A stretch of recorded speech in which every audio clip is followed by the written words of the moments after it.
Hi Wilson, how you doing today? Hi, Craig. It's great. I'm wonderful. That's good. Thank you very much for your time.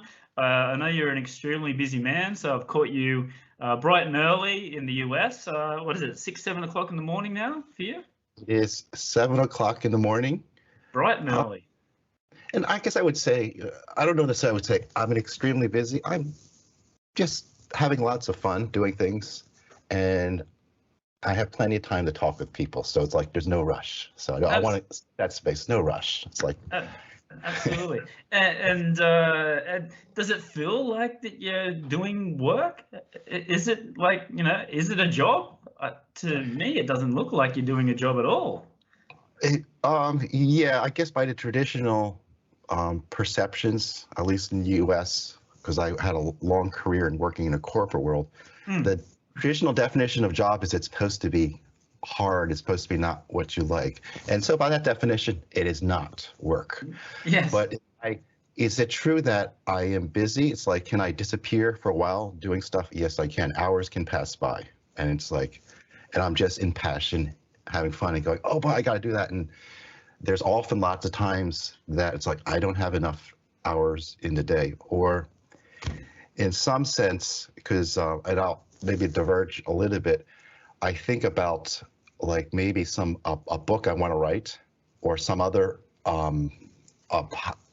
other video I want to make, and it's like I don't have enough. Actually, I don't have enough years in my life to do it. So that's I don't have enough years in my life to do Yeah. this.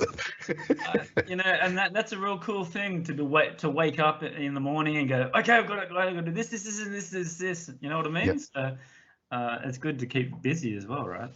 yeah, Yeah, absolutely. yes. Sorry. And only other thing I wanted to, and just to give a little bit nature about busyness, and lots of people have busy and busy. Hmm. Sometimes, because for me, a lot of it is my message is about personal wellness, mental wellness, emotional wellness.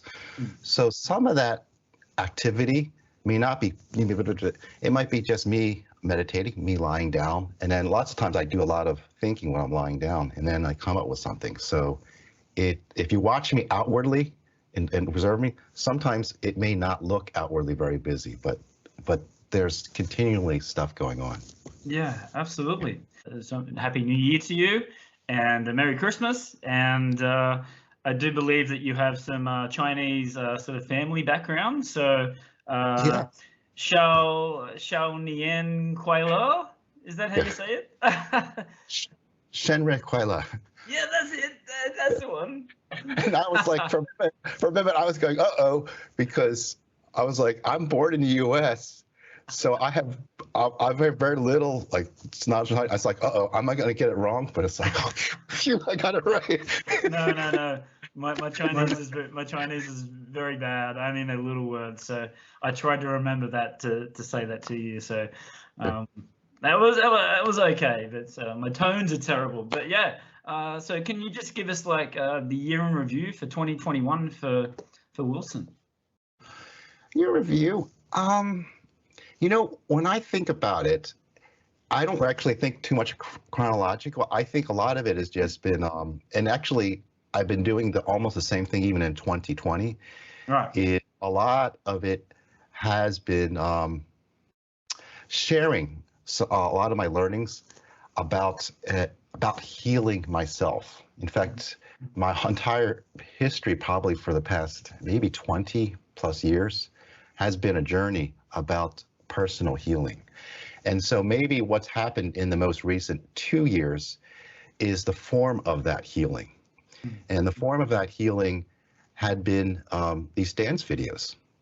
Yes. And originally, it actually started off, I think it was, I was actually starting to become new to the idea of posting actual videos.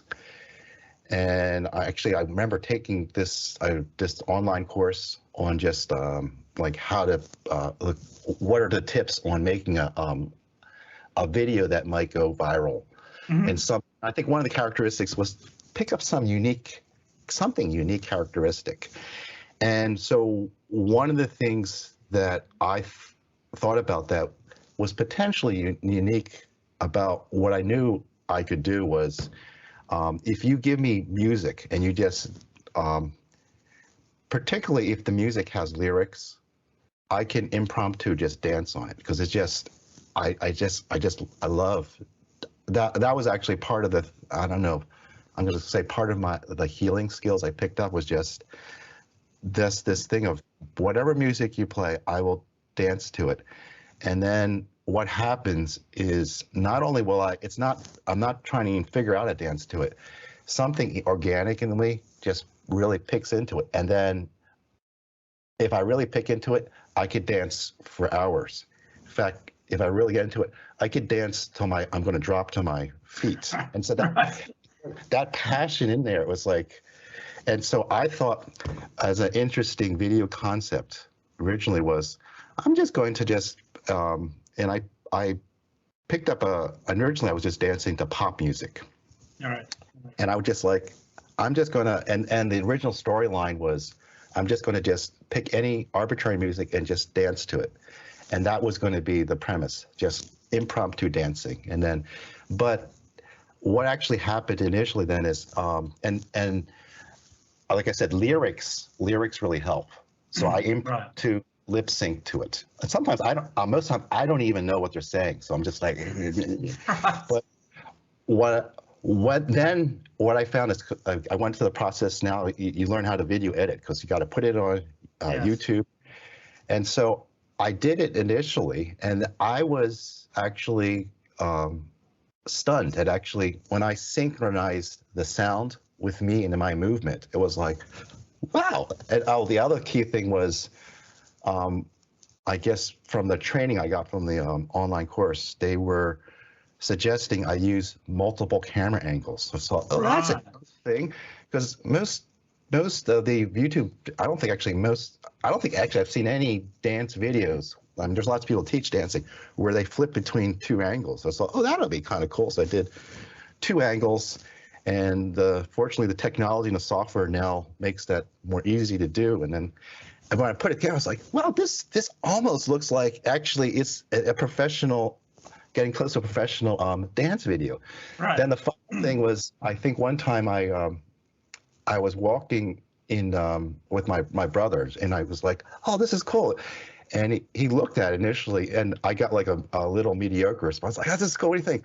I mean, it just looks like a Chinese person dancing. It's like and I was like, oh. And then he said, you know what would be actually helpful is I can't hear the words, because often with music, you can't not always hear what the words are. They don't, And so he said, what if you actually put the lyrics on top of it?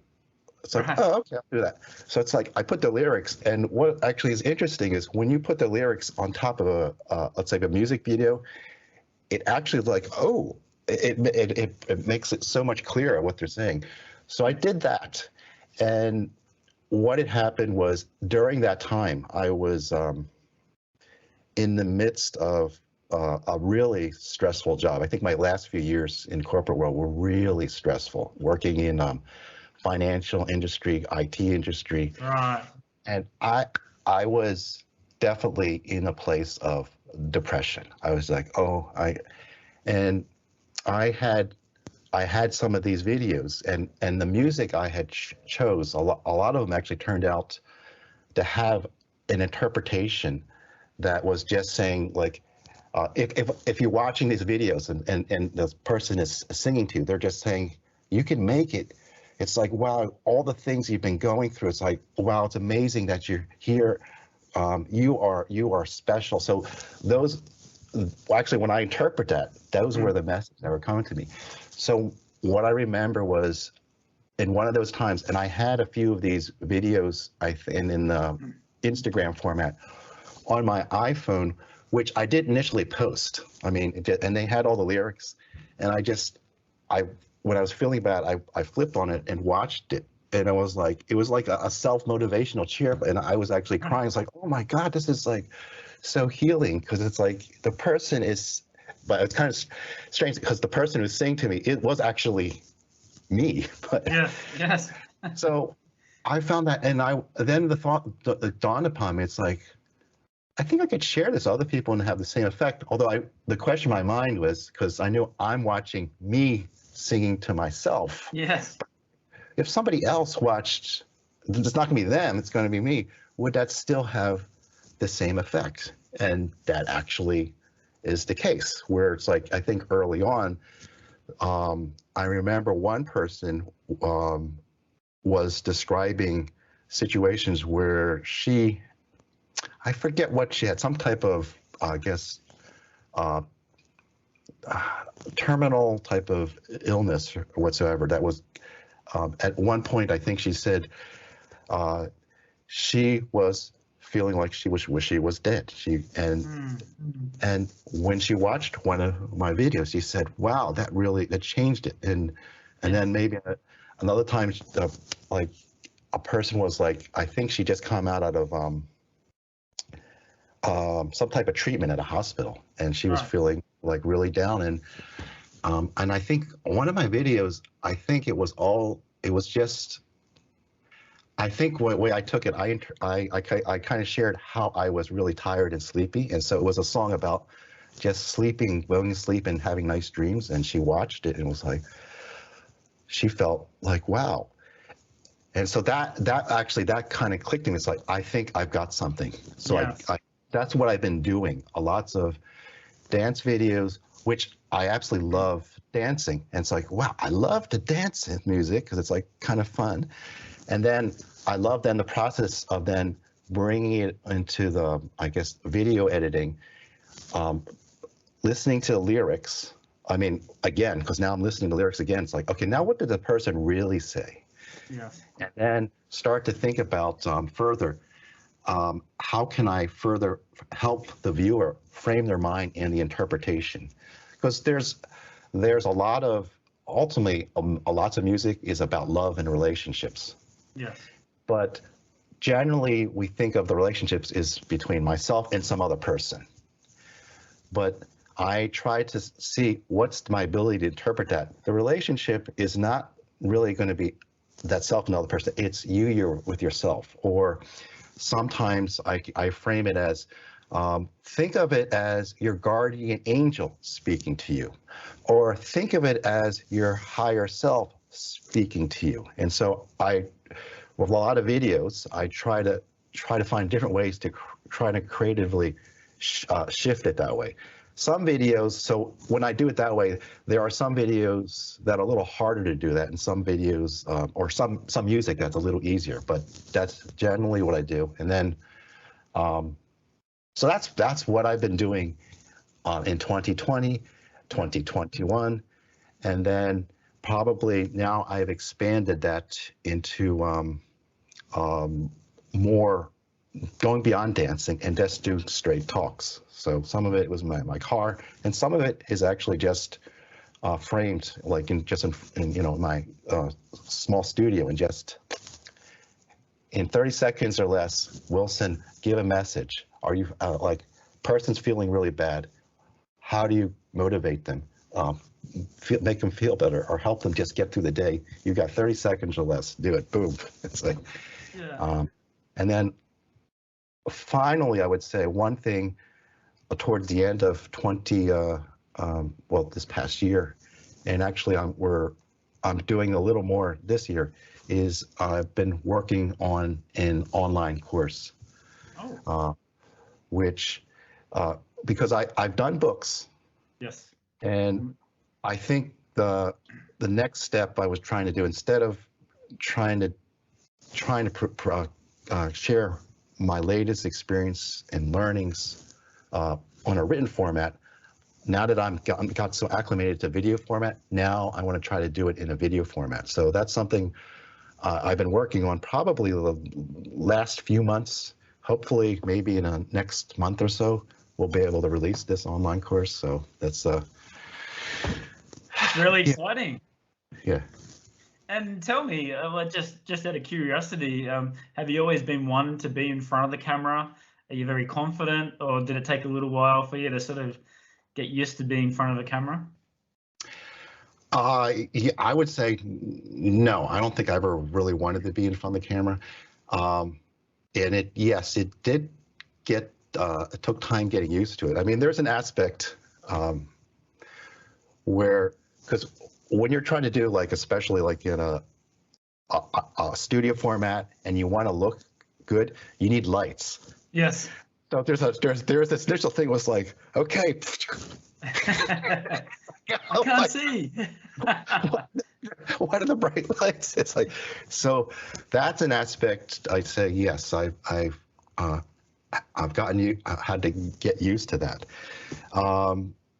The other thing I would say about that is, and like the question about being in front of the camera is, I'd say there is a personal journey of mine, and maybe the bigger question is, or general question is, have I always wanted to be seen? Mm. And I'd say what I've become aware of is there's been maybe a little bit of a love-hate relationship. Like, I really want to be seen, and actually, honestly, I believe this is true of everybody. You really want to be seen, but then there's a little bit like, oh, wait, no, I'm not ready. It's like, yeah, so we all dance this a little bit. So I've been dancing it, but now my edge is now more comfortable that I can be seen, and it's feeling more normal. So it's like, oh, okay, yeah, I'm on camera. Yeah. So probably the next step for me, because everything I've been doing right now has been videos recorded. So even this is recorded. Yes. If it was live, then it's like, oh, it might be a little bit more of an edge to that. Yes. But yeah, absolutely. And have you ever thought of doing like live performances, like going out on tour and you know, spreading the word? That's interesting, because this is what I've been, so to test my edge there is the format and how I film my videos, the dance videos. So in the beginning, it was nice and quiet in my own, I mean, there was this fitness club, and they had some of these empty yoga studios. Right. So I go in there, like, make sure nobody's watching. I mean, because they often were empty. It's like, close the door, set up my music, set up my cameras, and do my thing. And then there was like in my back of my mind, it's like, there's a little window in the door. It's like, I wouldn't mind somebody peeking a little bit, but not too much. So I evolved in that. Then at some point, I decided, I think it was because of, COVID. Right. All the indoor places were closed. It's like, I can't go. It's like, I guess I got to do it outdoors. Yeah. Outdoors you could be. So then I started, my fitness area, they had outdoor tennis courts. Oh, right. So I would go in outdoor tennis courts, but then I would do, okay, to be safe, not everyone see me, do it earlier in the morning where there's less people around. So it's Right. like, so I do my dancing. And then it's like, but occasionally, some people, they walk by and they'd see me. It's like, oh, okay. That's like, and it was interesting. Some people started to get to notice me, and it's like, hey, and then what's your name? Like, what are you doing there? Is that some kind of exercise? Yeah. So then it's like, okay, let's test the edge. Wilson. Well, let's dance a little more during the time at which other people will be there. And then, so I got, and then one time I was in the tennis courts, and in the US, they have this thing they call pickleball, which is almost like a little tiny mini tennis. I don't know if you hear it there. So they were in the tennis courts playing the pickleball, like several people. So it's like, I'm going to do my thing, and if they're playing pickleball, I'm still doing my video. Right. So now I get a whole, like, maybe 30 different people playing pickleball, and they're watching me dancing. They're like, oh. And it's like, so I think the final thing I did was, so I got more noticed there. And then the person who was in charge of it was saying, I like what you're doing. It's like, are you teaching a dance thing? Because I'll join it. It's like, what are you doing? It's like, well, if I were to, I said, because I am actually considering doing some type of teaching, is what I am trying to teach. And in fact, actually, that goes back to the origin of why I started these, at least the dance videos, was I wanted to, like, there's a lot of, if you go on YouTube, you can find like how to dance, different dance steps. And what I want to do is like not teach you dance techniques, dance steps, because that's not, I'm going to say that's not my particular strength. It's like how to do a dance step. I'm not here to dance to impress you in any way. Yeah. Which I am here, or what I found is a way of dancing my own dance. So it's being natural in your body. And then, because again, the thing that I found is, it's like, I don't know, whatever, if you hit your zone, like somehow I can hit the zone, and it's like, it's just so pleasurable to dance. In fact, what happens is, the way I describe it is, I don't dance to the music dances me. And so what happens is, when there's a different music, it's like there's a bit of like, I wonder how this is going to go. And it's somehow, I'm almost like watching myself, that is cool how that dance came out. It's like, and if somebody asks me, can you do it again? It's like, I don't know if I can do it again. It's just so that's what I wanted. I was at the tennis court. The person's like, I'm thinking about a way of teaching, showing, or guiding people to dance your own dance. And that's about confidence. It's like not, and dealing with your insecurity. It's like, which can help, like if you're, lots of people might be shy of social dancing situations. If you can shift into that, then you're just dancing your own thing. You're not worrying about the steps. And that can translate then also, I believe, into just your everyday life, just walking around, maybe being in front of a video camera, just being yourself, just in your own body. So anyway, I think I've extended that since they asked that. It's like, okay, I'm getting a little more daring. I actually intentionally shot a video in, I think they said in a fitness center, they actually have a small preschool there. And so I did it in the middle of the day with the preschool kids occasionally go like in a courtyard. And so in the courtyard, sometimes the preschool kids will just walk by with teachers in line. Right. And they'll just see me. And it's like, so I actually, in some of my videos, like, I'm going to catch, not unless I focus on, like in the background, you see people just walking by and everything. Right. I think in one time, the teacher with 2 classes, they walked through the courtyard and they were doing it. It's like, and they were like dancing too. It's like, and just, it's like, oh, cool. That's like that. So I'm getting there into more of the live and the public type of stuff. That's really, really cool. Tell us, for you, what did you have to change, or how did you sort of adapt in that sort of period, like especially like in early 2020? Did you have to change anything? I'm going to say for the most part, the only thing it really changed when the pandemic hit was when I talked to you about the dancing, the dance. Right. I always danced indoors, and I used the fitness club studios. That got changed, and I think then I had to adapt to, maybe at some point I think I could contact places and they would arrange for me to actually rent a place or doing outdoors. But that was the only thing. That part is minor. But everything else, I would say, actually never really changed, because everything I was doing was online. Yes.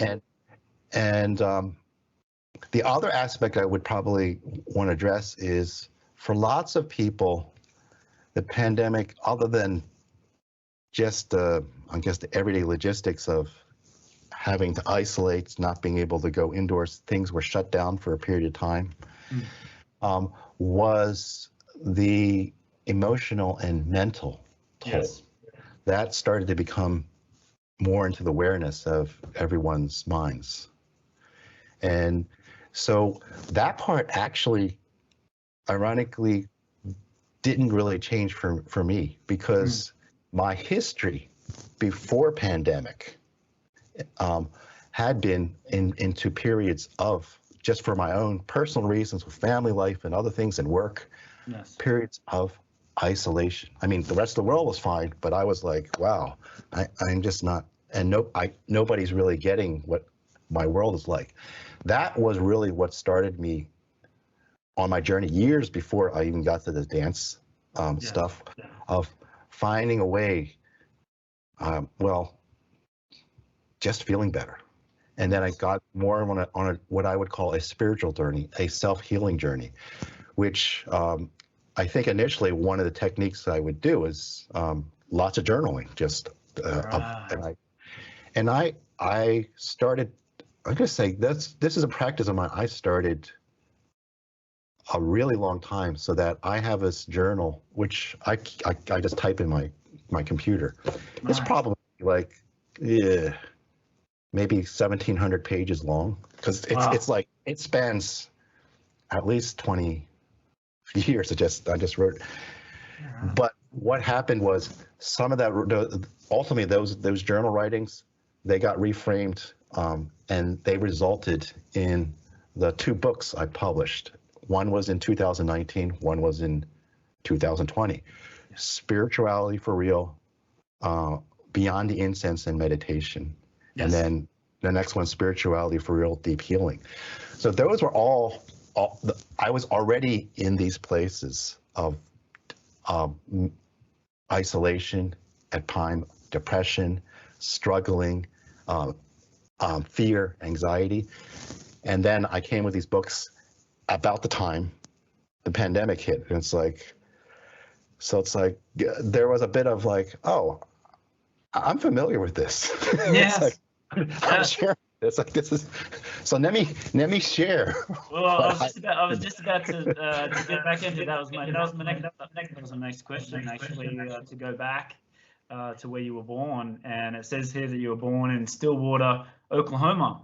So yes. Tell us about growing up there. And I do believe you have some Chinese family background as well. Yes, so I am. It's like I am Chinese, and I was born in Stillwater, Oklahoma. However, I don't have any memories of that, because I was probably only there for maybe most 2 years, and then my parents moved out to the East Coast into Pennsylvania. So, but the reason why I am, at least in my biography, I highlight Stillwater, Oklahoma is, I mean, actually one of my goals I'd like to do is go visit there. Right. Like, I've never been there, but it's my birthplace. I see some pictures there, and I think there's even a picture of me as an infant standing, and it's somewhere on the campus of the University of Oklahoma in Stillwater, Oklahoma. Right. And there's a desire to I want to actually find that spot where I stood. It's like, that would be kind of neat.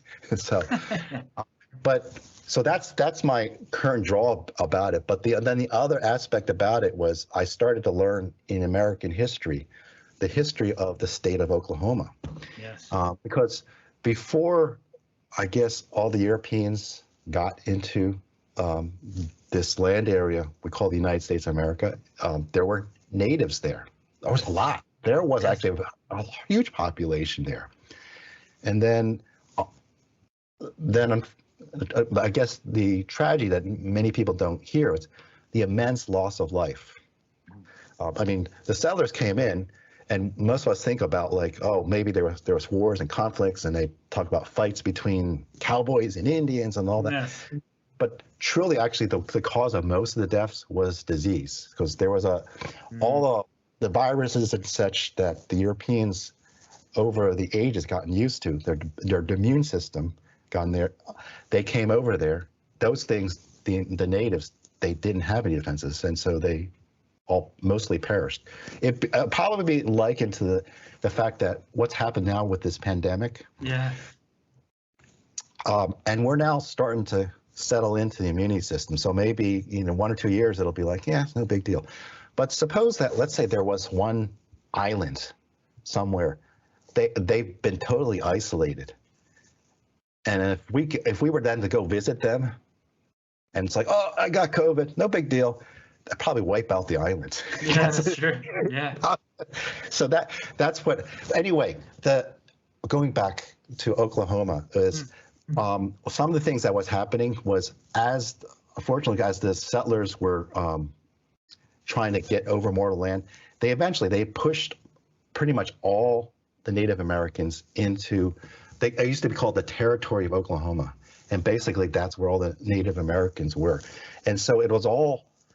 And if you look at, you can look in Google up older maps, and they would show that the original territories, and then they would show the different tribes. The tribes were actually sectioned in different parts of that, but there was one part in the middle of that.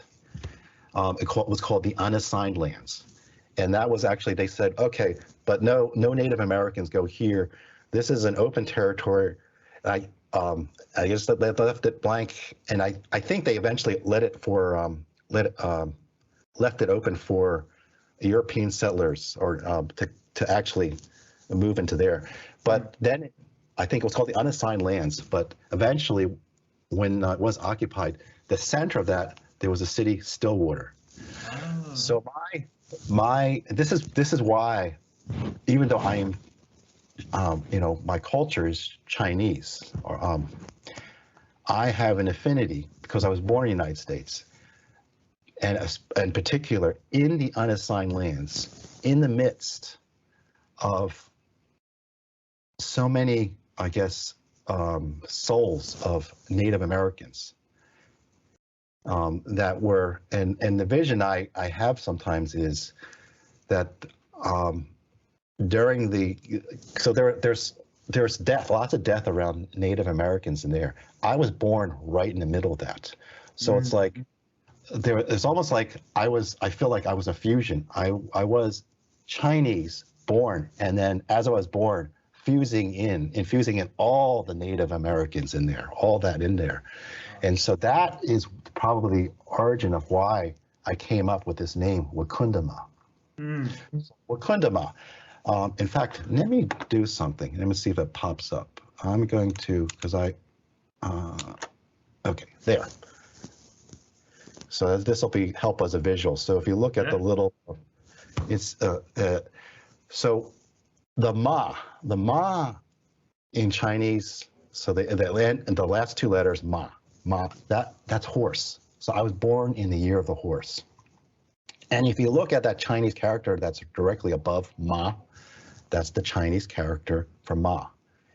In Chinese, I think they have two forms, simplified or complex.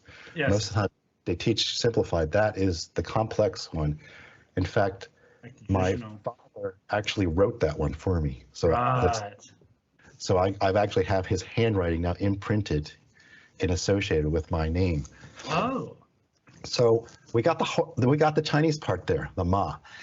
So to get the Native American part, I was looking at I think Lakota Indian culture in terms of, and I found this word Wakun, and it meant great spirit. So I initially came up with this word. So I initially joined Wakun, great spirit, and Ma, horse. So I had Wakun, Ma, but I wanted to put something in there to like join them. So I put the da word. So it's basically like horse that seeks to be the great spirit. That was my translation of that. Then to make it more interesting, and actually some of the background of this creating this particular logo that you see is that I wanted some interesting visuals. So I researched, and what they've said is lots of times in different cultures around the world, there's a lot of use of the spiral. And spiral typically gets associated with like a spiritual journey of some sort.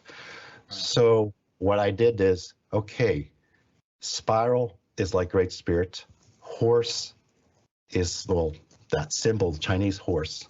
And then finally, in the background, when I originally came up with this, it was actually supposed to be just a t-shirt for me running a marathon, raising for leukemia.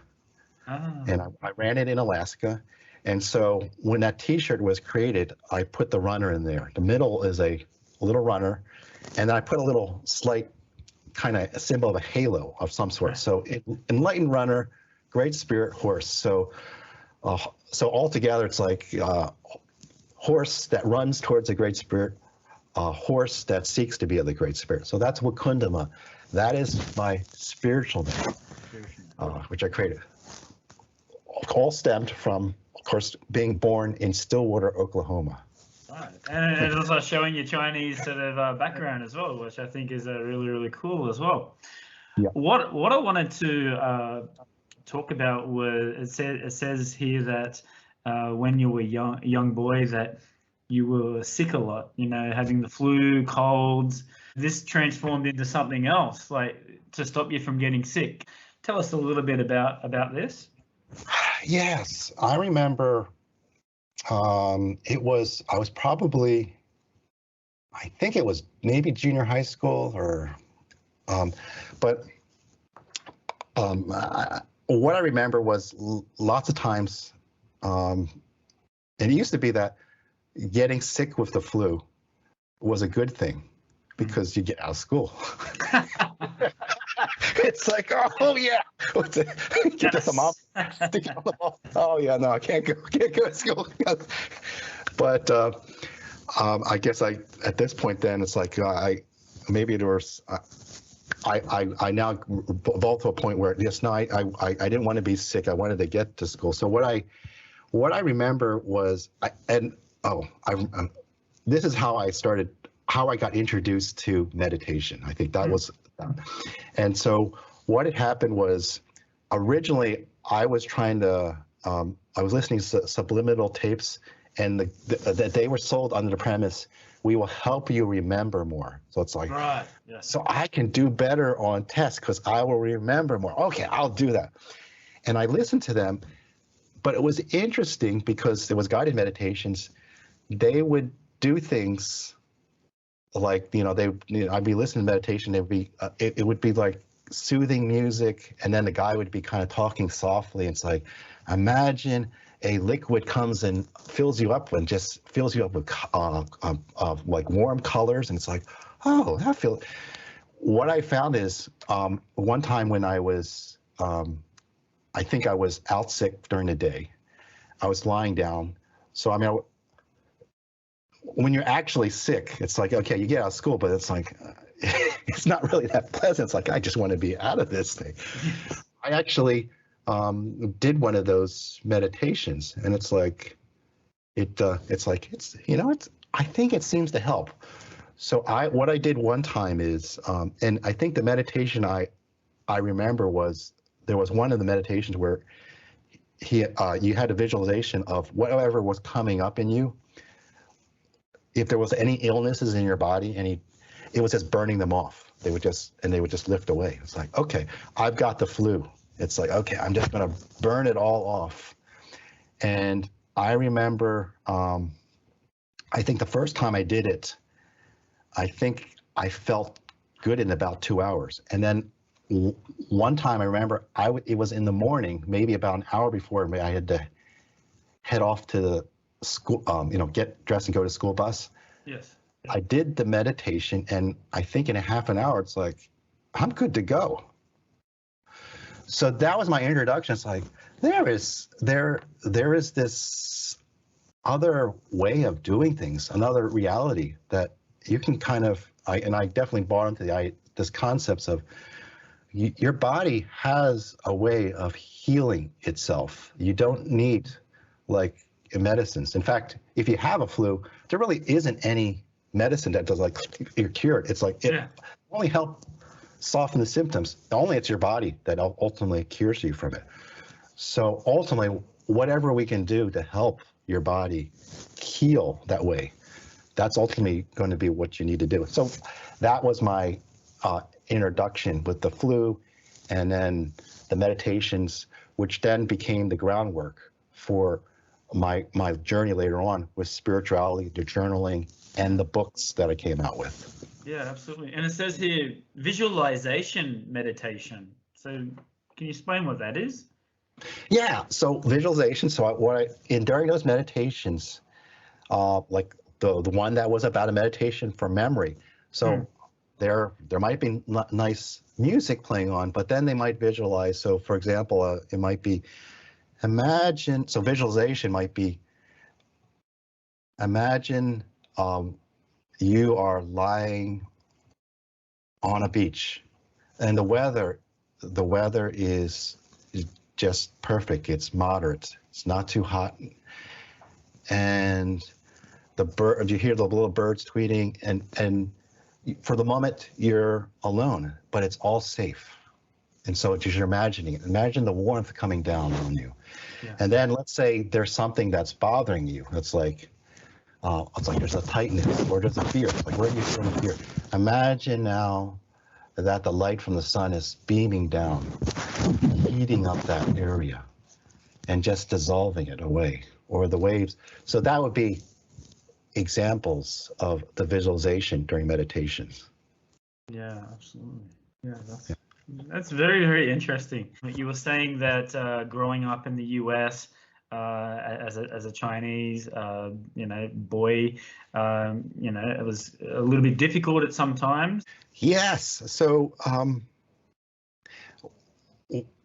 this definitely folds into some of my earlier discussion about being seen, the desire to be seen. We all want to be seen, but then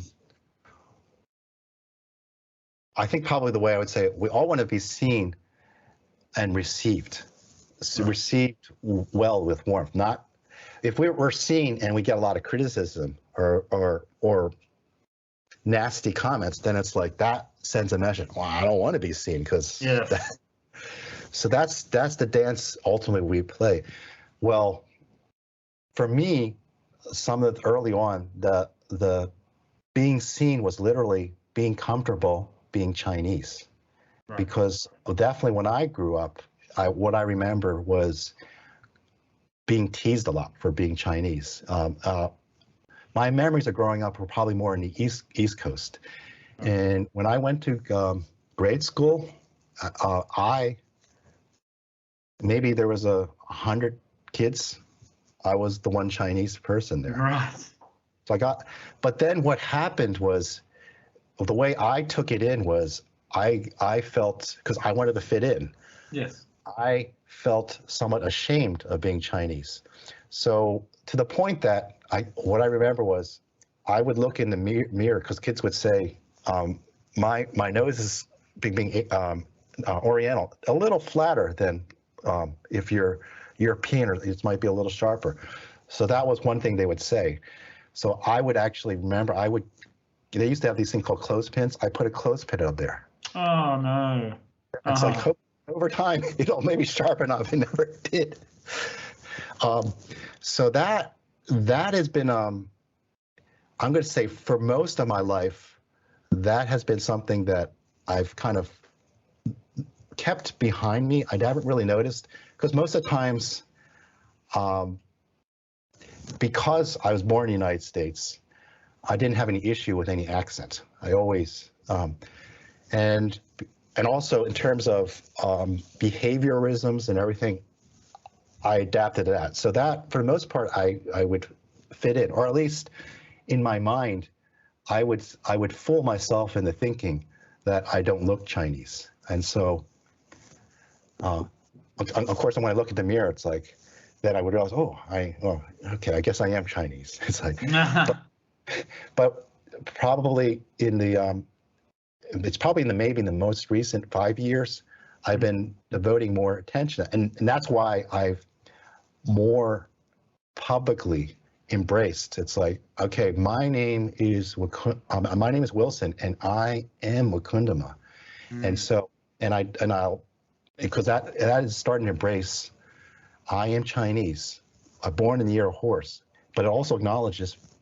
But I was born in the United States, in the land, in the unassigned lands, in this state called territory, which has, maybe this is my association with the struggle of the Native Americans. It's like I am bonding with them. It's like I know about struggle. I know about being rejected. I'm with you, and so.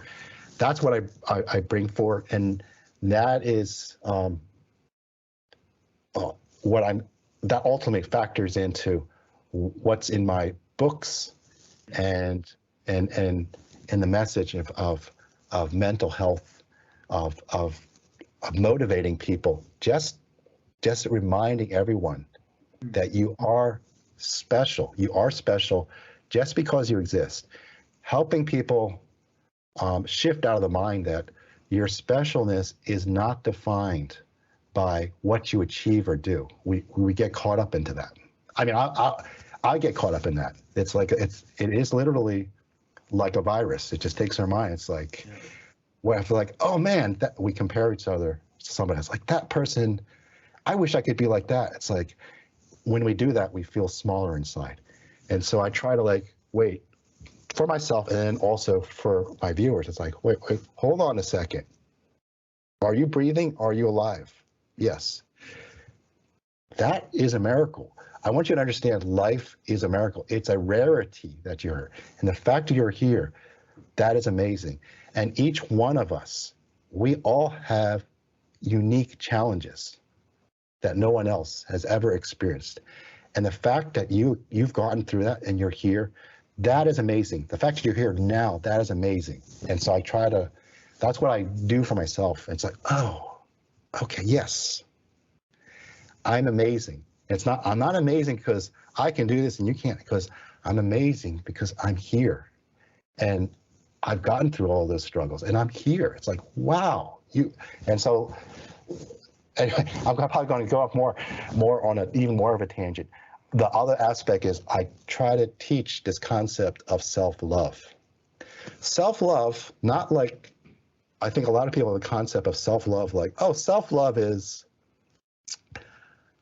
oh, there's some nice clothes there. I'm going to buy it for myself. It's like, so I'm just treating myself. Or I'm going to get, I'm going to buy some like that really expensive food. Oh yeah, that's self-love. It's like, that is all doing activity, which it's kind of connected to that with self-love, but that's really not the simplistic essence of self-love, because if you get caught in that, it's like you can't keep doing everything. You can't keep do more and more. You can't work more and more to spend more and more to buy more things. That's a vicious cycle. Self-love is just pausing time, spending time, and recognizing, wait, I've gone through a lot of struggles. Yes, I have. Do you remember all those things? Just you made it. The fact that you're here, and then recognizing you're an amazing individual to have gone through that. Nobody else ever went through what you did. And so that makes you a unique, one-of-a-kind individual. If you can take that in, then you can start to get the sense of, wow, I am so thankful for the ability of myself. I can recognize the gift of myself. So that is, I'm going to say, probably one of the biggest things I'm trying to promote and help people see in this world, that you are special just because you exist. Because what I believe is, if I can do that, that will actually help make the world a better place. When we focus on, lots of people, when they focus on making the world a better place, they focus on outwardly, what can I do for that person? What can I do for that person? What can I do for that? Which is kind of nice, except it gets to a point of, what can I do for that person at the expense of myself? It's like, how much money am I? I was like, wait, what it does is it gets you caught in this vicious cycle of what I call, and actually I address this in my books, this one thing people, they use this judgment, are you selfless or selfish? And we're still caught up in this belief that what you really want to do is, you want to be seen as if you're selfless, but secretly you really want to be selfish. Yes. I mean, you want to serve.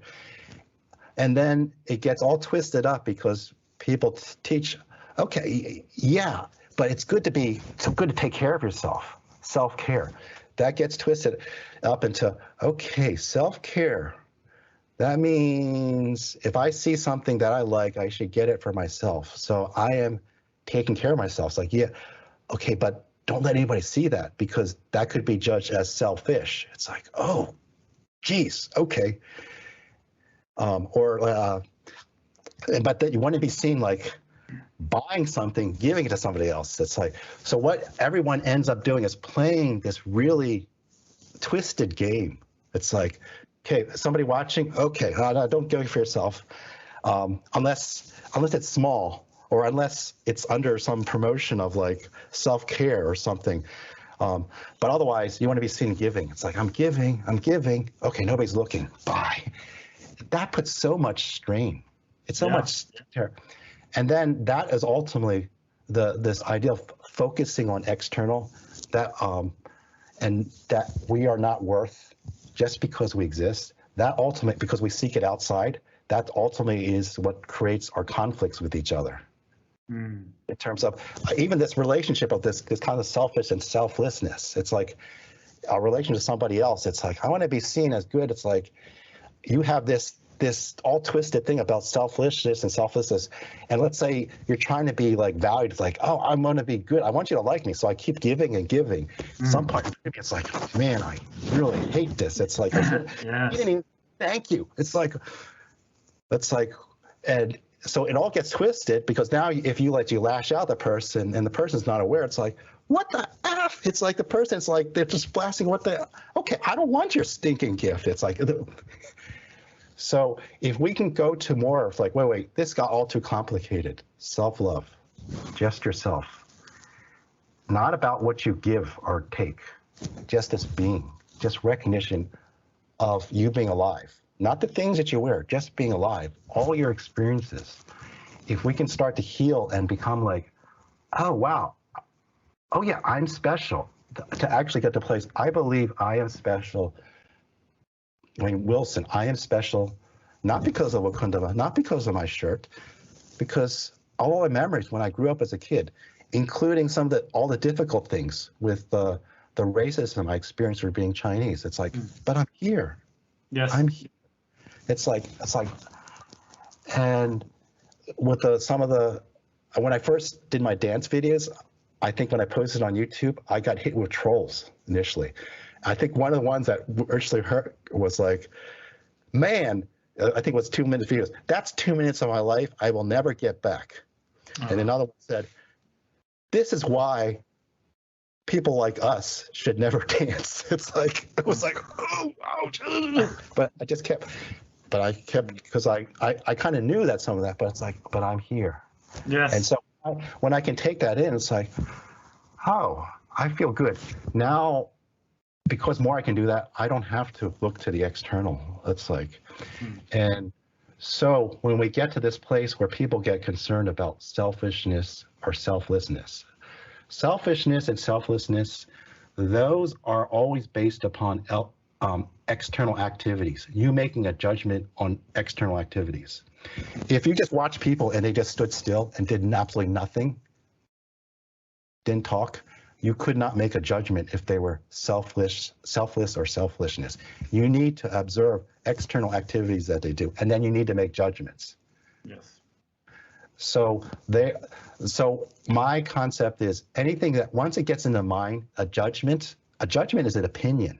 Then it's not really truth. It's just an illusion. We all make it up. Everyone will have its own judgment of that's selfish or selflessness. And so it's all an illusion. So forget about this. When you're doing self-love, it always is internal, being yourself. And when you can get to that state, then when you get to this state of external activities, so it's like an interesting situation might be every day. I'm going out to eat dinner with somebody else, or my wife and I, we're going out with another couple. Then there's a question. It's like, who pays? How do we pay it? Who do we pay? And I just different. I mean, I have some belief systems from being Chinese, and some beliefs in Americans, and some beliefs are like, you split it. Some people say no, you eat. Some people say no, you split it down the middle. Some people say no, you pay for it all, and then you take turns. And there's even like the twisted form, which is you fight for the check, but you don't want to win. It's like, that's like, oh my God. So because I'm in this place, it's like, wait, I am special. I'm good just as I am. And whether I pay for everything or not, that has no bearing on it. So what I think a lot of times I just make the roles like most times separate checks, because my wife is not, she gets all bent out of it. So it's like, what we can do is the separate checks.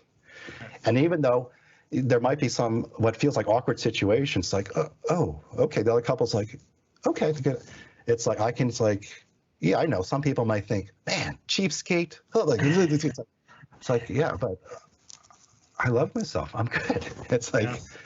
that's where it helps, because that actually, even when I described that dinner situation, that's kind of in a little microcosm, probably the elements behind why people have wars. Yeah, yes, that's true. Conflicts. It's very, very true. I just, as you were talking there, I just wanted to know, have you ever been to China? Do you come back and see family, or what's the sort of situation there? So I was born, my parents, let's see, my mother was born in China. My father was born in Hong Kong. Right. And then there was the Cultural Revolution. And then what happened was my mother and her family, they fled to Taiwan. Mm. So the only places I've ever visited, and I visited when I was about 12, was Hong Kong to see my grandparents. Yes. And then Taiwan for the same thing. So I've never been to China. There is a desire to go see China. Yeah, absolutely. Yeah, I think you should. It's especially Shanghai. It's a very, very multicultural place. So, what was your university major? It was electrical engineering. Oh, let's get it. Yeah. So, you said that you did this for quite a long time. Working as in the corporate business sort of world, and I read that you were sort of in a depression sort of stage. Sort of not sort of knowing where your life was sort of going. So, tell us a little bit about this. And then I saw a quote that you made where it said in the corporate business, they just want you to have a cup of coffee and then keep going. Where, if you're tired, you should go to sleep and have a nap. So tell us about this. So I would say everything that you're describing, probably, so total amount of time I've been in corporate world was about, I think it might be 29 years. So right. I've been around, and the part that's probably relevant to what you're describing was probably more in my later years in the corporate world, when it got strictly involved in fast-paced financial industry, where I think the general mode of things was what I operated was as a project manager, doing technical software implementations, which impacted, my latter years, it impacted anyone who uses a credit card, and on previous one, it was anyone who needed a paycheck from a payroll. And so part of the stress was, they always had is, when you put out a release, it's like, you can't break anything, because if it breaks anything, credit cards don't work.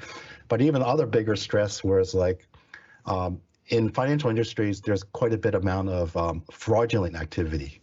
So you got to do all the right things to prevent the fraud, detect fraud, minimize fraud, but at the same time, not piss off the customer by rejecting their valid transaction, which it might be. But then the thing that made it tough is, but then somebody who's like a CEO in the company, but do it faster. Yes. Do it more. Do it faster. It's and so that was built into that. And one of the things I remember was, somebody else would actually shared, they were in a meeting where one of the senior managers there, a very senior manager, this was actually during the time of, I think it was actually during Christmas holiday.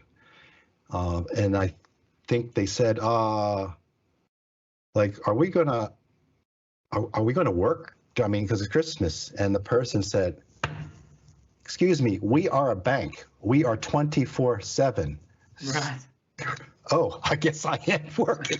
It was like you work. It was like you work on the weekends. You work generally when it's IT. You work more late at night in the evenings because you want a minimum. So it's like midnight, 1 a.m., 2 a.m. in the morning. So that is what I've.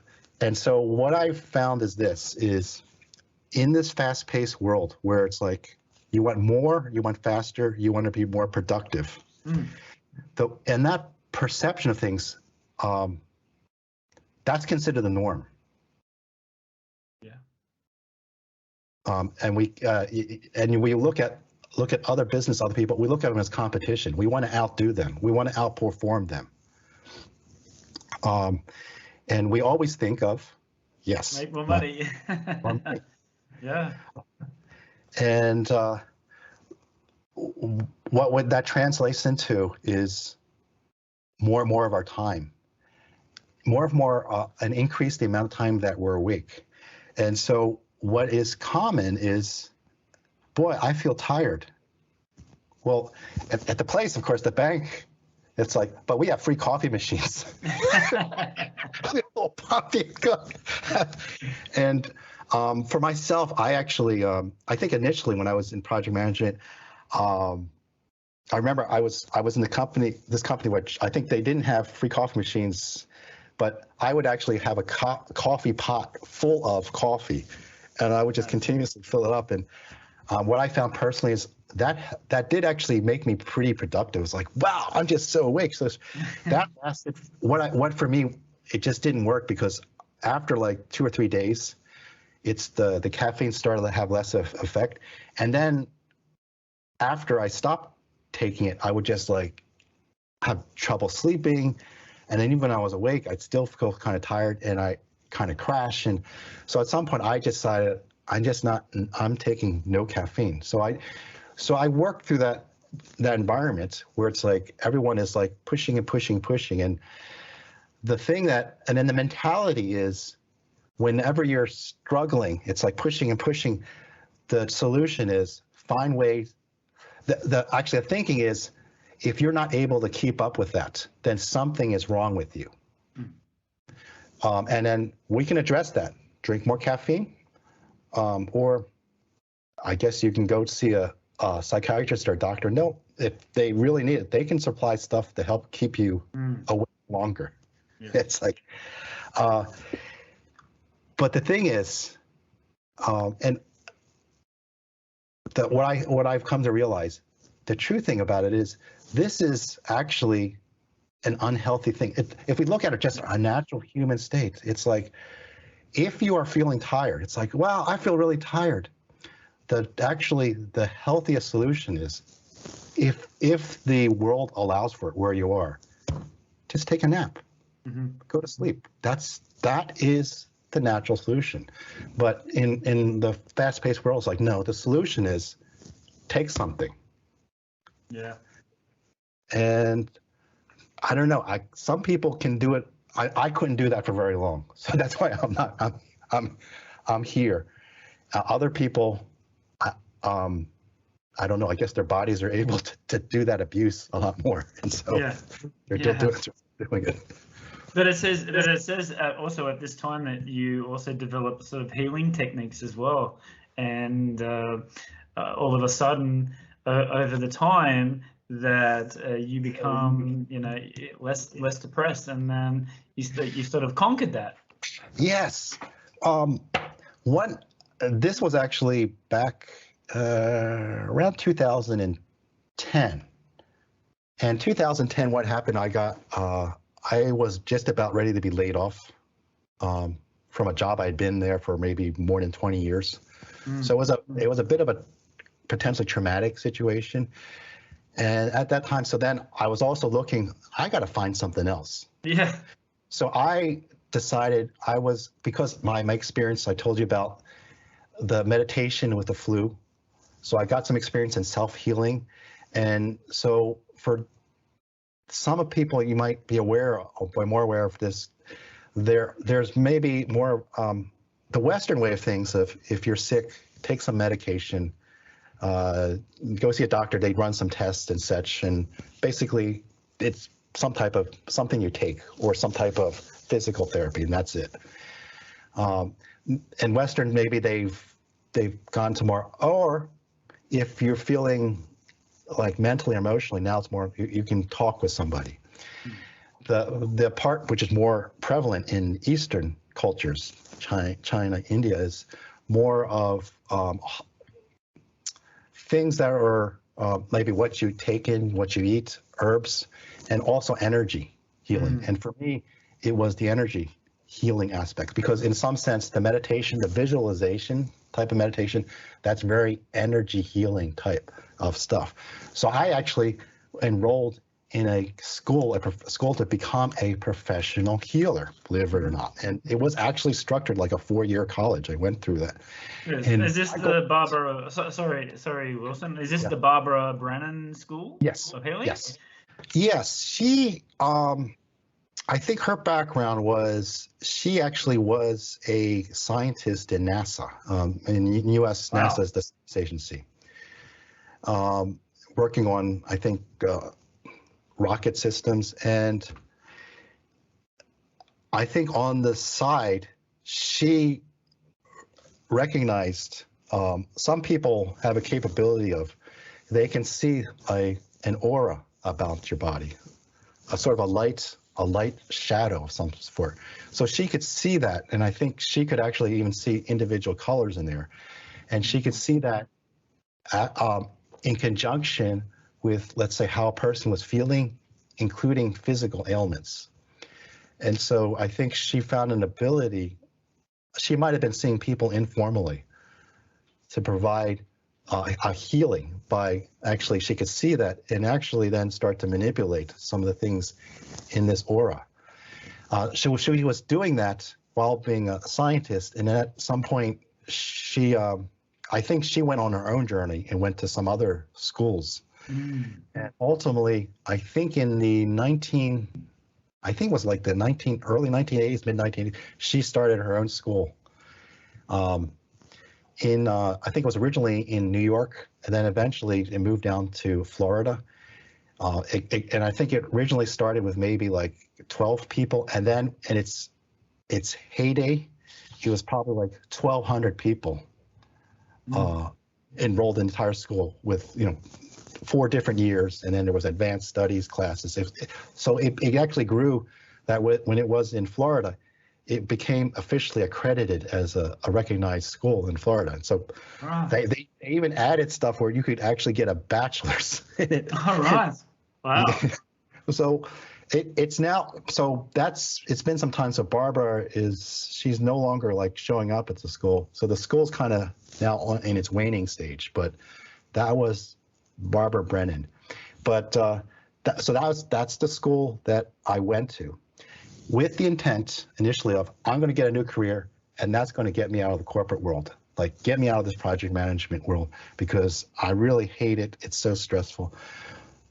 But I would say after those 4 years, and especially even in the early on part of the years, it was actually mind blowing, because what I found was, initially the premise was, it's going to be a school that teaches me some skills to get out of this place that I really hate.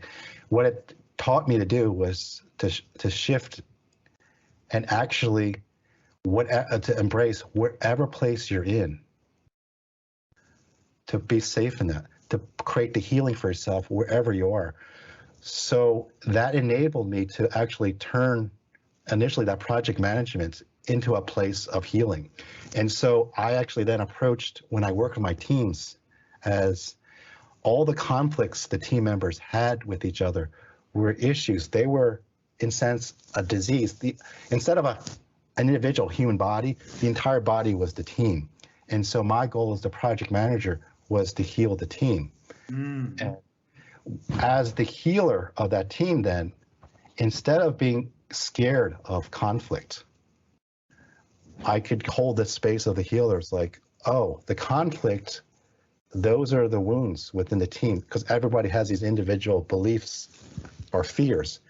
And I could allow space for that to occur and not take it in personally, because a lot of times when there's conflict, it's like, oh my God, something's wrong. I got to do something about it.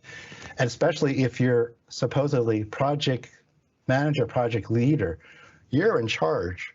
So initially the perception might be, oh my God, this team's going all over the place. This guy's not in charge, which a lot of people do that. And so what they do is they clamp it. It's like, okay, stop it, or let's take it offline, or actually, that was a common thing we would always do in a meeting. When something gets out of hand, okay, let's put a pause in it, we'll take it offline, which is a suggestion. We will talk about it later. It's like, no, actually, we will push it away and we will never come back up with it. And then so you, in a team, you might have occasional dissenters. It's like you suppress them and they kind of go away. And what that does, that ultimately hurts the team in terms of all the perspectives. It gives you, it puts blinders on you. And so the healing is allowing for all that to come. So that's, for me, that's what it helped me, is to embrace wherever I am, just as it is, and not view the world as so much, oh my God, this is terrible, it's enemy. I got to find a way to get out of this and run away, because there's only so much you can keep running. Yes. It's like, no. And if it's too much, I might go, I need a break, but I'm going to come back to this, because I know and I believe it is part of the healing process to come back to this. It's not so much a question. I don't go immediately into judgment. Why is that other person bad? It's more of an introspection. Why am I feeling uncomfortable with this other person? And as I can work on that, the healing comes into me. And then as I encounter that person or someone who's like that, it becomes, oh, okay. The person's not attacking me. They're saying that the person might be feeling this, but I know that I might have a tendency to interpret it this way because I feel like that person's, but it's like, but if I bring more and more healing, it's like, it's okay. So that's actually, so that what it ended up doing was it made me a lot better project manager, where somebody could get on the phone and go, hey, Wilson, I can't believe you said that to me. It's like, or what gives you the nerve to think you know this and this and this? It's like, and I can just, and at the end of such a call where I would take what would seem like it's a beating, I would just go, thank you for sharing.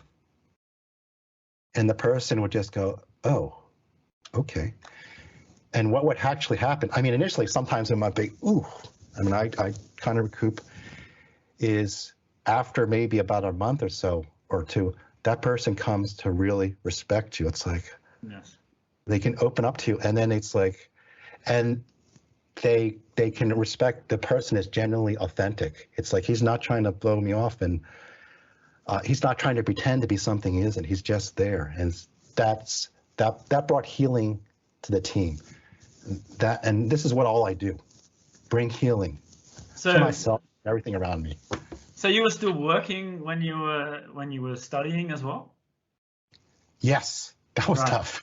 So when you were coming back with all these healing techniques, bringing it into the team, what was the impressions of the workers there? Were they like, whoa, what's this new guy? Is it new guy? No. So this is the thing. There's a form of healing which, if I was going to work with an individual client, then it might actually get you on a massage table, and I might do some stuff there. And but there is an aspect of the healing where if I'm working with a client, which is just talking with them, it's actually it's almost a little close to like a traditional psychotherapy session, where I might just initially say, what's going on? And tell me about that. And the education from the school is being fully present and aware of how I'm feeling in reaction to what they're saying, and then observing how they are, like physically, with their words, their intonations, my instinct of the vibes coming off that person. Just so those are the skills, more of the listening and just holding the space. So I'm in a team meeting, and the situation is there's a conference call and there's like maybe 50 people there. And there might be somebody in Shanghai. So it's a different time zone. It's early morning and I can't see that. And I remember a situation where a person was scolding, actually complaining a lot. And this person was a fairly senior person there. And he was like, this is not going on. Who's going to take care of this? And what I remember was because I was like, after 2 years of schooling, I had the ability to like hold space for that. So there was another person in the room with me, also a senior person. They were about to go to my defense and do hey, George, why don't we take this offline? Right. And what I found was, it was almost like a body in me took over and said, no, hold on. Let the person go. Let them continue to rant. And they're ranting at me. It's like, who's going to take care of this? You're not taking it there. This is money. This project costs who thought of this project? Who boom, boom, boom, boom, boom. And I let it go. And I was always one also, I'm very organized in my meeting. It's like, I got an agenda. We'll do this, this, this. I let that person sidetrack the entire meeting.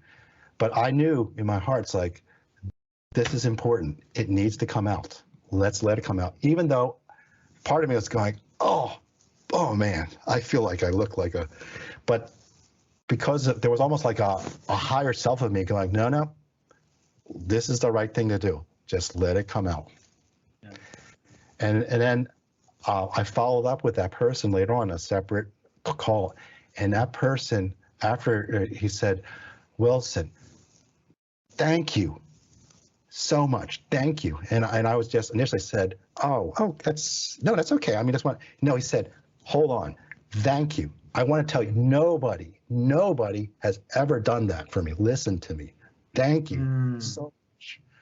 So that was that's what the team got to observe. It's like, I mean, I could see some people going, oh my God, what's Wilson? What is he doing? He's letting himself get beat up. It's like,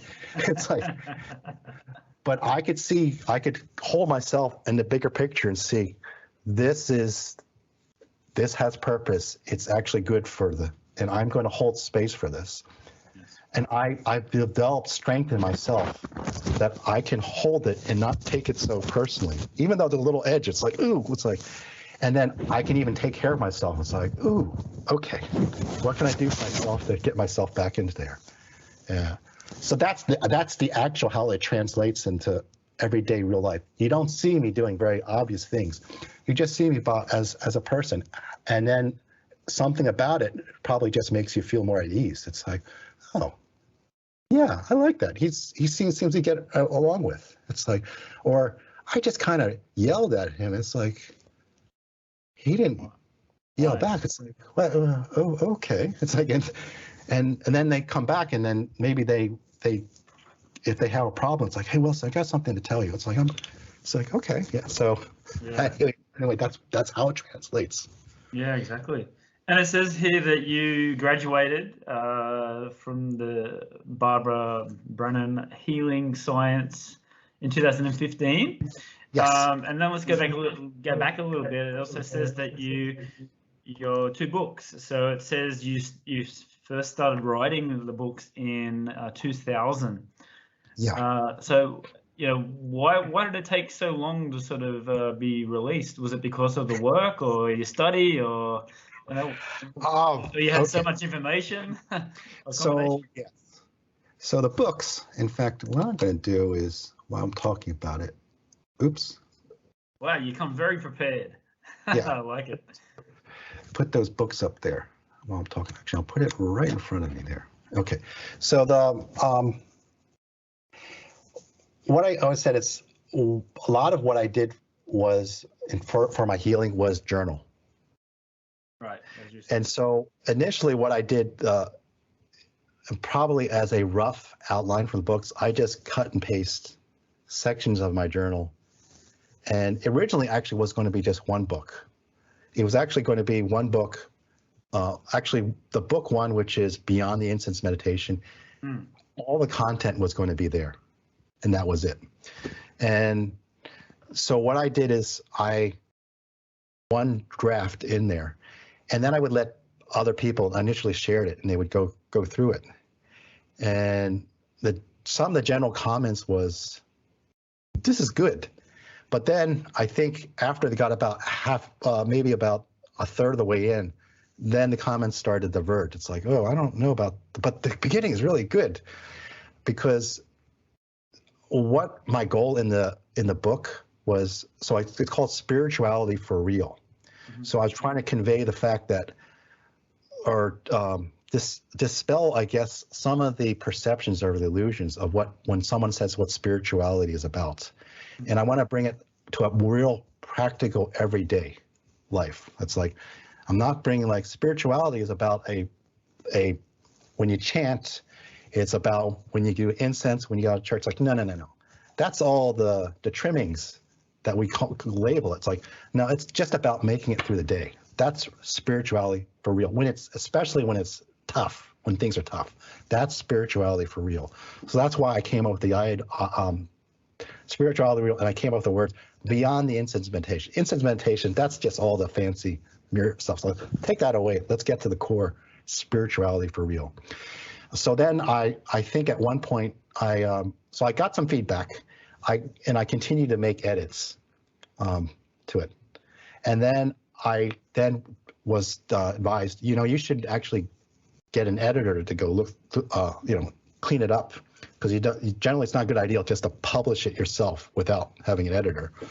And so then I actually paid an editor, because they said generally the way you're going to get the best thing is actually pay a professional editor to do it. So I got a professional editor, and she gave me a lot of comments. In fact, she gave me a list of comments, probably like 30 pages long. It's like, this. And then she said, "You're probably going to hate me for this, because you're going to have to spend a lot of time. I mean, if you want to do it right, you're going to have to do a lot of time." And she said, "Don't just make edits. You might have to almost, in a way, rewrite it, in a way." So that when I got that, I was like, oh, that actually kind of put it on the shelf for many years. Right. Until I guess I'm going to say I experienced more of life. Yes. And then I brought my experiences. Probably what happened is my experiences after, and the learnings after I went to the Barbara Brannon School of Healing, and then even after Barbara Brannon, there's a school that Barbara Brannon herself went to, in a community called Pathworks. So I decided, well, let me go to the origin of where Barbara Brannon went to school. Yeah. So I went there as a follow-up. That was in total of about 9 years of schooling and experiences, and then life in the corporate world, life going through depression. Those then ultimately got folded and updated into those books, and then they came out. That's why it ultimately took that long to finally come out in 2019 and 2020. Interestingly enough, right on the cusp of when COVID was coming out. Yeah. Well, I guess that's a good marketing for you. I mean, you just get the books and start reading them while they're in COVID. So. Oh, and the other thing I would just say, why I said it was just originally going to be one book. Why is it 2 books now? And it was because after all the feedback, what I found was, for those who are more interested in just a little bit of a light touch into my introduction to spirituality for real, what I mean about it, then there's book 1, which it's actually kind of a small book, but in terms of the content, it gets straight to the point. It's like, right. And then if you want to get into like, okay, I got a sense of what Wilson is talking about spirituality for real. But then if you want to get into like, but my life really sucks. It's terrible. I am so depressed. I am so overwhelmed. I am so scared. I don't know what to do. I am on wit's end. I feel so lonely. Nobody else cares. I feel like it, or nobody else. Then it's like, that's why I decided to split that off into that book 2, Deep Healing, which is actually then bigger than book 1. Wow. Yeah. And are the plans to bring out another book, like an extended Yes. book? Yes. What I want to do, and this is what I described, like me being busy but having so much fun, and feeling also like not enough hours a day. But actually, when I think about another book, it feels like not enough years. You know, I literally, I swear, it's like I lots of times I just, like when I'm meditations or even when I'm sleeping, ideas just come out. Yes. And what I do is my journal is it's on the computer, but I have my iPhone next to me, and when something comes up, I can pick it up. I just start typing it, and eventually it gets back. So all these ideas, and I was, some of these ideas I was like, oh my God, I feel like I need 1,000 years to come up with it. That's how much it's like. So yeah, so I in my mind it's like, yes, I have a book or several books that I think I want to focus on more on the concept of describing and convincing people that they are special, just as they do it different ways. But I have to find the time for it, because right now I'm doing lots of things on social media, but I'm right now, at least my attention is focused on the online course. So the online course now, it's going to, in some ways, it's going to focus on the more up-to-date stuff, but it's more active. And I'll do that. And if that, I don't know, I guess if that takes off more, maybe I'll focus more on that. If it kind of softens a bit, then I'll have more time and I'll shift to the book. It's like, it's only so many hours. It's like, I'll just follow it. But there is a book, if there's time. If life gives me the time or says, no, don't do this, then I will work on the next book or books. Okay. And any sort of ideas that you can share, or is it just hush at the moment? Like just sort of, or you just said it was more focusing on certain topics like self-healing, you know, being so the best. You're talking about the online course, correct? Yeah. So the online course, the title of it is "Be the Center of Your Universe," and when you listen to the title, it initially comes across, which that's probably one way we're selling it, is the idea of when you think of the center of your universe, you're kind of thinking of something that brings you calmness, stability. So it's like in a world where, let's say, things get chaotic and there's a swirl, it's like, well, maybe one analogy is like in a hurricane. When there's a hurricane, yeah, everything's, but if you're in the middle, it's all calm, it's all well. If you actually, you know, if there was a hurricane going through your country or wherever you are, if you could actually find a way of being in a car and you could just drive along in the center, you'd be fine. That's what, so it is somewhat of that concept, be the center of your universe, is that. But once you get into it, it is very much also about focusing on the fact that lots of people are becoming more aware or going through depression of some sorts, going through lots of anxiety. And so I am a guide in this to help give you skills, meditation, and even giving you, helping you maybe shift your perception of this world, helping you shift things that may initially you think of, this is my enemy, this is threatening, this is terrible, this is bad news, and shift it into initially the concept of, no, believe that actually everything in this universe is actually here to support you.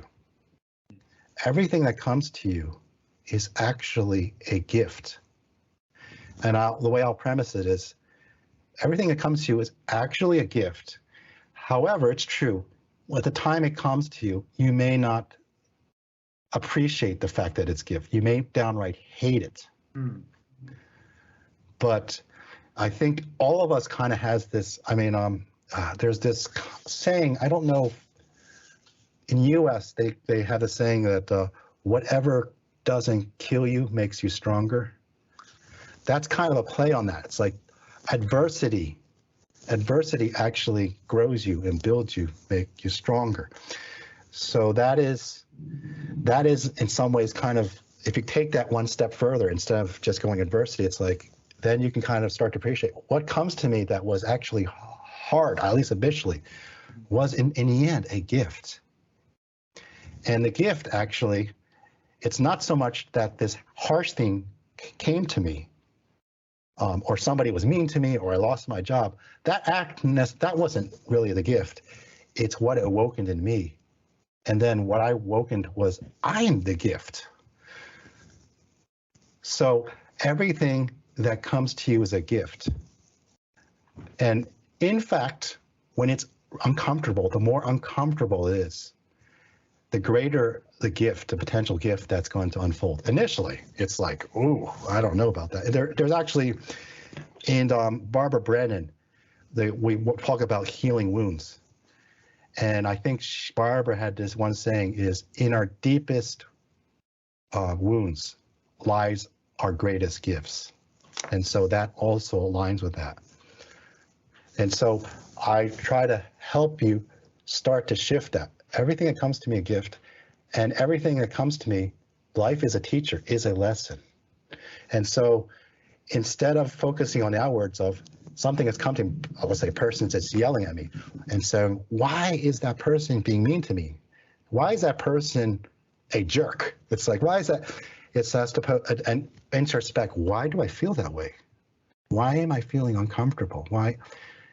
That is tremendous power. If you can shift that internally, that opens doors into more and more situations that you can exist without running away.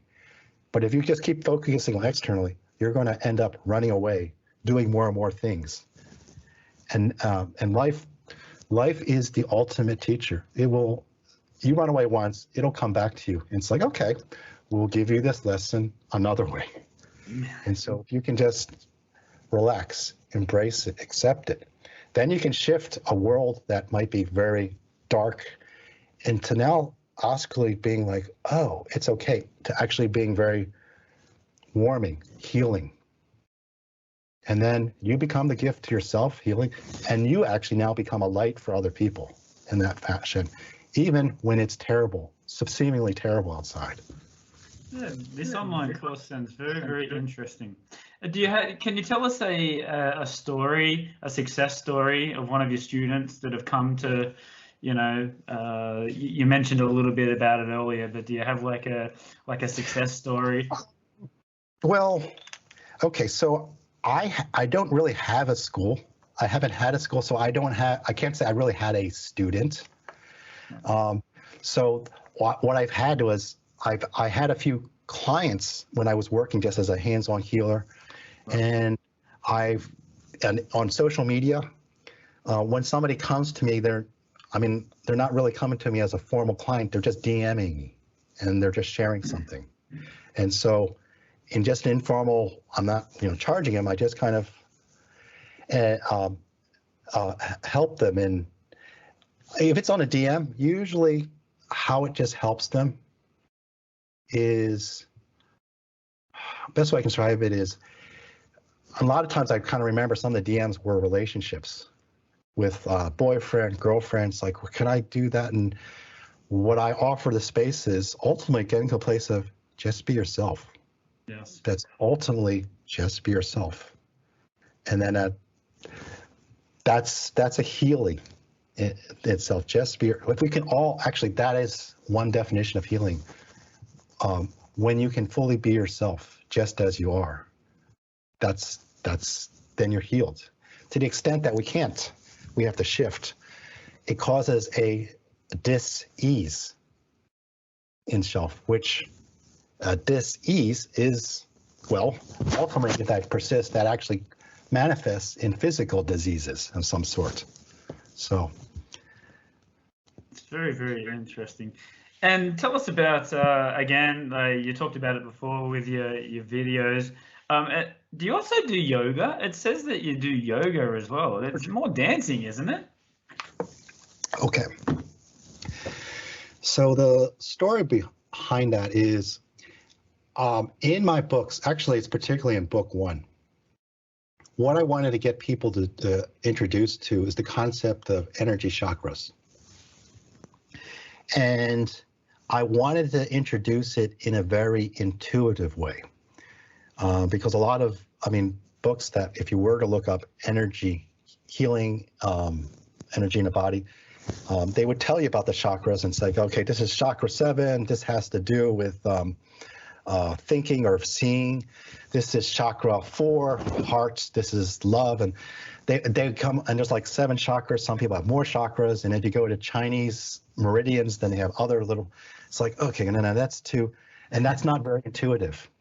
So in my, when I wrote that Spirituality for Real, I just said, when somebody does this, they put it in their chest, that seems to be universally associated with love. It's like, oh, wow. And if they're really stressed, they might do this. Or so I use common gestures to kind of introduce these, and I just call them regions. I don't try to get that specific. So that's what I did in Spirituality for Real, to introduce those. And then to help introduce those, I introduce movements. It's like, so now that you kind of got a little intuitive sense what these are, I want you to actually start to really get a physical, kinesthetic feel of those, just familiar with them. So you can educate yourself, because what I believe also is what you start to believe, it starts to actually then impact your reality in the world. So if we want to, and what I felt is this concept of chakras, it's been so well, thousands of years. Actually, let me move this books behind me. Get that out of the way. It's been impressed in human civilization for so long that, because there's always this skeptical view, and probably that's another aspect I bring, because I was an electrical engineer scientist. So when I look at the way the chakras described, there's a part of me that goes, I don't know, this is kind of, So I had to find a way of, and probably writing the book to myself, how do I introduce this to the skeptic in myself that goes, I don't know about this kind of BS stuff. It's like this energy, it's like little, but it's like, okay, well, you can't take that, but you do these gestures. Okay, I can take that. Okay, so now that you do that, what I also want you to take on the idea of I believe the more you choose to believe that, then the more that becomes a convenient, that actually it will impact your life. Some people say, if simply having or shifting to a more positive perspective of things, that will actually change how you experience things. Yes. Which is actually true. Yes. So I'm adopting, it's like, okay, there are some things that I'm going to introduce these concepts of chakras, but I'm going to try to introduce it in a more palatable way for you. But because of the fact that there's thousands of years of people doing this, that has built a lot of momentum in belief systems. Right. That momentum belief system actually now, because of that, if you just ride on that, that is also going to help your reality. So why not actually, so I want to help you. So I taught these motions, which were circular motions around the chakras, which I picked that up because I went to a body shop class on how to work with back pain. So they originally was on back pain. So I mixed that back pain exercises with the chakras to introduce that, to also help release back pain. And I described that in the book, and I do several different exercises, and then I produced videos on that. When I did that, and I was trying to actually teach a class on this, initially the place that it was a fitness center, they said, I don't know, it sounds kind of hokey. Like, what is, it's like, so then I remember reading an article about somebody who was teaching yoga, and it was called Dhyana Yoga, and the way they spelled it, it made it sound like, oh, it sounds like some Indian person's names, like Dhyana, like Hasana Yoga. It's like, oh, okay, and she was doing really well. Right. And I read more into it. It's like, she's teaching meditation. It's like, oh, okay. Yoga was like, oh, she's teaching meditation. It's strictly meditation. And guess what? Her name was Diane. And it really was actually Diana's Yoga. So then as I read more about what yoga is really about, it's like, most of us think when we think of yoga, yoga is it's this thing that, but then what I realized is yoga actually is somebody's maybe a spiritual guru's way of, this is how life's going to be. And then what they do is they put their name in front of it. Visyana, it's like, and then they trade. Oh, so that's all that yoga. Oh, okay. If they can do that, I can do my own Wakundama yoga. So when I did that, because they said, but if you're doing a yoga class, because it sounds more, then we can do that. It's like, okay, well then I'll call mine Wakundama yoga. Oh, you're doing yoga? So that's the only reason why I ever used the yoga term, because otherwise I probably would have called it chakra rotations or such, and then that's what I'd be doing. But because of that, maybe business reasons, I said, okay, I'm just going to call it Wakundama yoga. So it's more palatable to people, which, by the way, that's actually, I've used that and used that as a basis to try to teach dancing. So it's actually in my online course. And I call this dancing, I've called it at some point, I call it field dancing. So if you watch interspersed in some of my videos, I have this, what I call play shops instead of workshops, because I'm just playing around with it. I actually introduce the movements around the chakras, because the main part about dancing and dancing your own dance, it's not about the steps, it's about the feeling. And the part that most people will get uncomfortable with, it's the torso area. Everyone stiffens up here. It's like, then it's, and then it's the beats. It's like, no, it's not. You want to feel it here. And so to help you feel it, if you got more practice into this, my belief is it's going to help you get more feeling about that. And then you don't worry about the steps. Then you can, in theory, I believe you can feel comfortable doing very minimal movement. But as long as you can feel it there, then you don't feel awkward. It's like you feel like you belong. If let's say it's a social situation in dancing, it's like, and everyone's doing it and you don't stiffen up. It's like, wait, the music is there. I'm not about the beat. It's about feeling the music. It's like, and so it can be like, okay, I'm doing that. Somebody else might be doing. It's like, but this is my dance. I feel this feels good. That's where you want to be. What feels good? What feels natural? So I can relate to that because I play music. Let's get pretty close to wrapping it up. So what is the future for Wilson Cheung? One thing I would say is it's going to be a continuation of revealing myself. So the one thing about the books that I would say is let's put that back up. The title, actually, let me put that up there. You see there, it says Spirituality for Real, and it's by Wakundama, not by.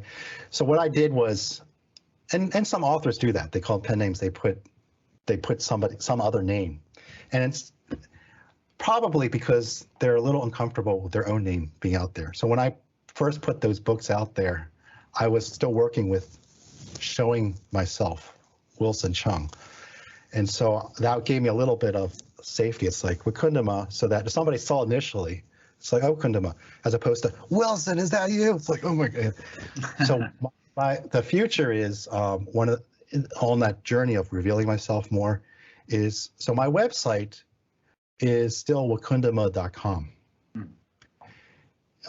In the next few months, there's going to be a bit of a rebranding. I mean, I'll still have Wakundama as my spiritual name, and that'll still be there. But instead of being that the forefront, it's going to switch, and it's going to be Wilson. So website will become, I think it's wilsondcheung.com. So that's in construction. Right. And so in the future, what'll happen is if you Wakundama comic will be there, but it'll slowly start to redirect you. It's like, and this is Wilson, and I'll say my name, Wilson. It's like, oh, it's Wilson. It's not just Wakundama. It's like, so that's the future, along with the online videos, and along with, like you said, we talked about earlier, maybe doing more dancing in public. I think one of my I don't know dreams is I'm going to show up in U.S. There's people like to play basketball at a basketball court. All right. Have maybe get somebody who's a videographer and just pop in there, set up, and then they're like watching everything, and I'm dancing. That's maybe what I'm. You'll go viral on YouTube. Yeah. That's really cool. And tell us your social medias. Where can we find you for our international listeners? Yes, so social media. Let's bring that up. Wakundama info. There we go. So there we go. So everything is around that word Wakundama. So if you go on Instagram, it's Wakundama. YouTube is at Wakundama. Facebook, I think I messed something up, so it's actually Wakundama too. But if you type in and search for Wakundama, you'll find it. Okay. So so I'm pretty strong there. Mostly most of my followers on Instagram, and I have now a growing amount of followers on Facebook. And I'm actually starting to try to grow a little bit on this other platform called TikTok, but that's me. And then, of course, my website, wakundama.com. I think, Wilson, you'll be a superstar on TikTok. It's right up your alley with your dancing. I think it'll be a sensation. Yeah. Last question, Wilson. Yes. Who is your greatest inspiration / hero, and why? Yes. Well, I will say there's this person. Her name is Saint Teresa, or Saint Mother Teresa. So she would be my inspiration. But I hesitate to use the word hero, and I hesitate to use inspiration. But she was a major impact. I think a turning point, and almost in a very small way, because she was a woman of a small presence. She was not bold. She embodied this. Have you ever heard of Mother Teresa? Yes, of course. Okay. So she embodied, I'm going to say that most people, when and it's probably true, when they visualize Mother Teresa, they visualize something who's small, who can fit in and represent those who are impoverished, those who are suffering. And so, actually, she embodies, like if somebody says you're such a saint, you're acting like a saint. It's like you think of, you're acting like Mother Teresa. That's what. Yes. And because when I was going through a really tough time, I think somebody said, "Man, you're like Mother Teresa." And initially, when I took that, I felt that it was an insult, because it's like. Because when you think of like you're of small composure and everything, you defer to other things. That can be interpreted or judged. That can be judged as, oh, you're weak. Yes. It's like, oh, you're Mother Teresa. And, oh, no. So I decided to read. It's like, okay, well, let me read about Mother Teresa. And I read one of her quotes. And she was, and so she was in the Christian faith. And so Christian faith. You pay attention to teachings of Jesus Christ. So what she said is, because people they asking her, it's like, so you're in this poorest of poor places, and her background was she didn't grow up poor. She was in a upper middle class family. Excuse me. So she chose this. Why did she chose to be in the poorest of the poorest and such? Wearing bare feet, and then she's taking care of these people with this thing called leprosy, which is, I'm told, it's really disgusting. It's like, why you? And they asked her, how do you do this? And she said, as a human being, I could never do this, because those people are saying they're so disgusting. It is so disgusting. It is humanly impossible to do this. So here it's like, okay, she admits it is disgusting. Because I visually thought she was going to say, oh no, it's so wonderful, beautiful. She said, no, it's downright disgusting and terrible.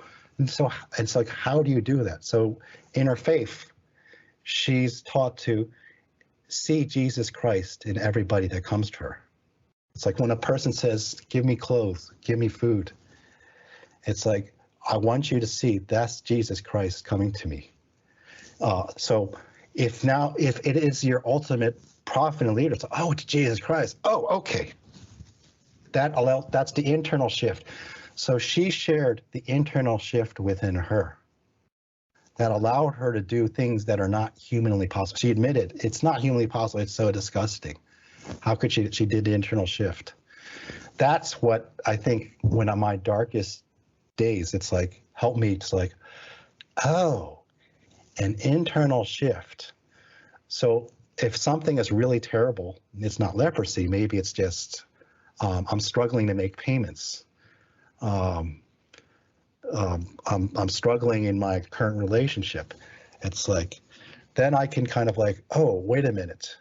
So she chose, I think, I kind of like said, okay, I can view other people as Jesus, or I can view let's say everyone else, what comes to me is God. It's a lesson. What I say is a lesson. It's come to me. It's a lesson. It's like, Wilson, here's a challenging situation. It's a lesson. We're not here to harm you. We're trying to teach you. Adversity built. So then when I can change that perspective, it's like, oh, okay.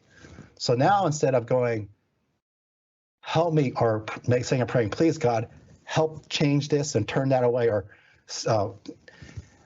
help this terrible person from not doing, help this person change their mind and become a nicer person. It's more, help me understand what the lesson is for me, because obviously it's not by, so that is probably Mother Teresa's, that small quote, that contribution, which ultimately shifted and actually probably resulted in my books.